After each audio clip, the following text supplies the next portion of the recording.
Well, the United States' view is that our goal is and must remain the soonest possible establishment of an independent Palestinian state.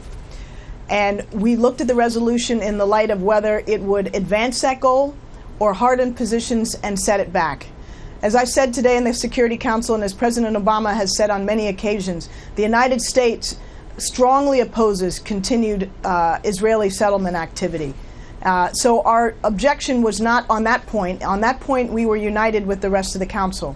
The question for us was, would this resolution and its adoption advance that goal of achieving an independent Palestinian state, or cause one or both parties to dig in and make it even harder to resume the very necessary process of direct negotiations? But what else are the Palestinians supposed to do? U.S. efforts on peacemaking have hit a brick wall. If the Palestinians can't rely on the United States, why isn't the United Nations the right place for them to go? Because the United Nations can't create an independent state of Palestine. It won't happen. It has to be negotiated between the two parties. There are issues of borders and issues of Jerusalem and difficult issues that divide the two parties that can only be achieved through negotiations. We can have declaration after declaration, but at the end of the day, they don't create facts on the ground. But why veto, though, a policy? Excuse me. Go ahead. Thank you. Our aim is to achieve the goal of an independent Palestine as swiftly as possible. President Obama came to the United Nations last year and envisioned achieving that goal by September 2011. That can only happen if the parties go back to the negotiating table, stop using declaratory attempts to divert attention, and do the tough business of negotiating. But you say that the United States wants to create an independent Palestinian state. There isn't even a peace process right now. There aren't even peace talks. The current talks have hit a wall because of the settlements. So why can't the United States come out and say that these settlements are illegal and demand a halt to them rather than partial temporary freezes?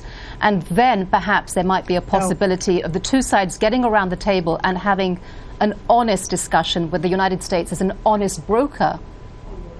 Because the United States has, since for 6 administrations, been very clear that we do not accept the legitimacy of continued settlement activity. There's no question about that. We have been clear and unequivocal.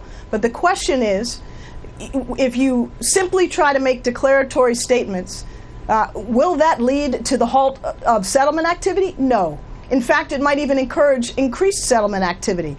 The goal is to achieve a viable, independent, contiguous, democratic Palestinian state. But as a result of this veto, do you think that's what's going to happen, that there will be increased settlement activity now? I think that there would, in fact, perhaps have been more settlement activity had the resolution been adopted. But there is a big difference. I mean, you say that you use the word illegitimacy. There's a big difference between calling something illegitimate and calling something illegal. I mean, the illegality of the settlements has been recognized in previous resolutions. So why doesn't the Obama administration see eye to eye on this issue with the rest of the international community? This is not the view of the Obama administration. This is the view of the United States. We do not and have not for 30 years accepted the legitimacy of Israeli settlement activity. But and that remains our policy and our position. But, you know, we can spend time and time again debating this in the Security Council, or we can do things concretely that advance the process for peace. We sought to bring the Security Council together unanimously around a 3-part approach which would have gotten us closer to the goal of an independent Palestinian state. The first part was an unprecedented statement by the Council, a very strong statement on settlements and other issues that could have been embraced by the entire Council and put us on record together on this issue for the first time in a very long time.